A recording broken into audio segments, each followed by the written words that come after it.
Hi, I'm Dr. Leif Smith, and today I want to talk about Mike Tyson. Why? Well, if you haven't seen the video of Mike Tyson being accosted on an airplane and actually fighting back, I'll try to put a link to it right here so you can watch that and get caught up. But specifically, what I want to talk about is Mike Tyson as it relates to the culture of disrespect that is going on all around us. What do I mean by that? Well, I'm seeing a lot of this in my office. How do I see it? I see a lot of children, a lot of teenagers that come in here that have absolutely no respect for rules, that have no respect, for authority. They lack respect for their teachers. They lack respect for their elders. This has become normalized in society for teenagers who normally as a group, as a cohort group, are questioning authority, right? So there's some sense of normalcy in that, right? Who are we listening to, and do we want to make our own decisions, right? These are things that teenagers go through and part of the teenage development process. But what I'm seeing in my office is beyond that. I'm seeing downright rude, not listening, disrespectful behavior towards parents who are trying to do the right thing. Oddly enough, they're trying to do the right thing, and what are they doing? They're trying to appease their unruly teenagers. They try to give them what they want so that these teenagers will love them and stop being so rude, so disrespectful, so entitled. How does that work, people? Well, okay, so if I give my teen the car and let them go out, then maybe they'll stop being disrespectful. Well, no, now they have a car, now they go out and they do things that they're not supposed to be doing, and they come home late and they're not thankful for what you did. So what have you taught your teenager? Right? We see this on social media. Everybody seems to have an opinion. Everybody seems to be an armchair expert, an armchair quarterback, a Monday morning quarterback about all the big issues in life. You see this on Facebook, you see this on Twitter, you see this on Instagram. If you have a keyboard and you do a little research and you find a website, apparently you are an expert and you can be rude and disrespectful to those that make a living doing the thing that you're arguing about. I routinely get people that try to tell me things about psychology and how people work, or tell me how I'm wrong, or they tell me that my theories are incorrect, even though I went to school for 23 years and I continue to educate myself on a daily basis in my work with clients.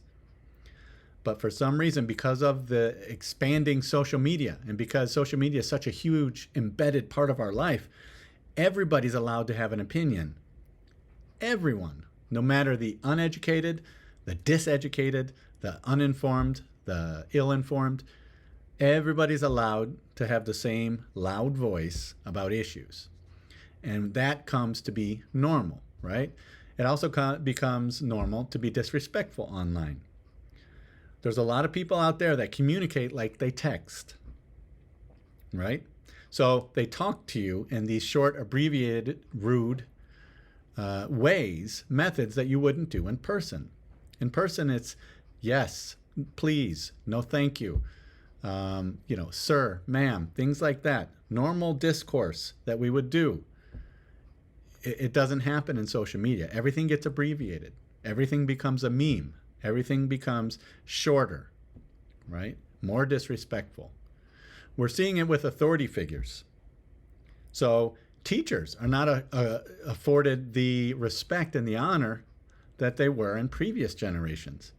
It's very normal now, for people to be able to think that they can question their kid's teacher. They know more than their kid's teacher does, so therefore they can send off an email every time their kid comes home with a B+. That's become normal.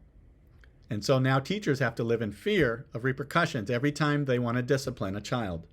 Every time they want to discipline a rude, a disrespectful, an entitled kid in their classroom, they have to worry about their principal getting an email or a message or a phone call, or a parent wanting to set up an appointment because they did their kid wrong, and they're not going to tolerate this.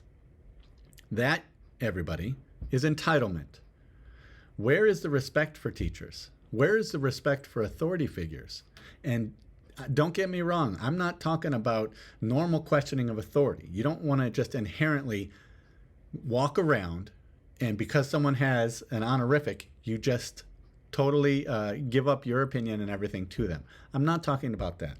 I'm talking about general respect for authority, general respect for the elderly, for people that have lived a longer life than we have, people that have more experience than we have.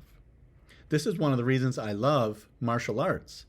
In any given martial arts gym, and my gym is no different, people are ranked by belts.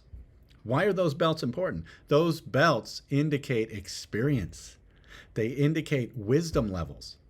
And so when you are working out with someone with a higher belt color, for instance, in jiu-jitsu gyms, you give them the respect that they have earned. They know more than you do. They've been through more wars than you have. They can teach you something. And they're usually giving you that respect back, even if you are a lower belt, because they understand what it's like to be on that end of the spectrum. That makes the whole system work. The idea of inherent authority that comes from wisdom and experience. And there are no problems in a gym where it works like that.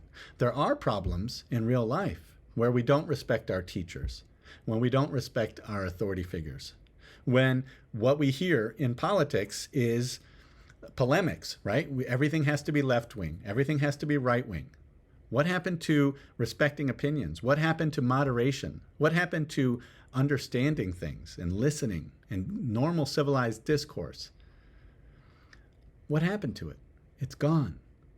And so what we're seeing, and going back to the Mike Tyson video, what you see in that video is an embodiment of all of that, right? So we see this man, sometimes, he looks like he's in his 20s, mid-20s, early 30s at the latest, picking at Mike Tyson, the greatest heavyweight champ of all time, if we're talking about being feared by other heavyweights.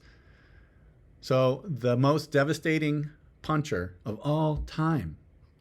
And he's quietly sitting there while this man harasses him, and this man is inebriated. So he's drunk, and he's pushing, and he's poking the bear over and over again. No respect for Mike Tyson, no respect for his experience, no respect for his privacy. I'm sure Mike was nice. I saw something in there. He gave him a selfie before that, but this guy just kept going and kept pushing. And what happened in the end is Mike did what Mike does.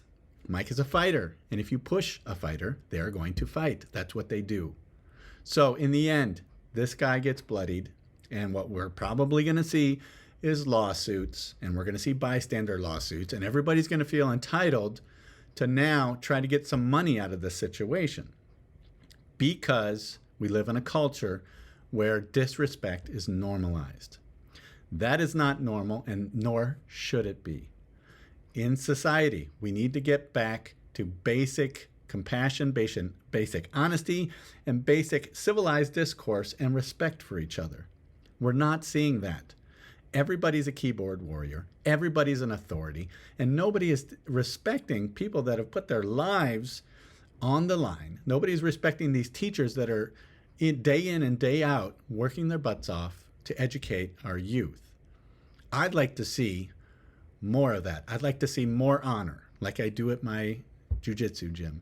I'd like to see more honor with our teachers, with our elders, who have lived a lot longer than we have and can teach us a lot more than we know.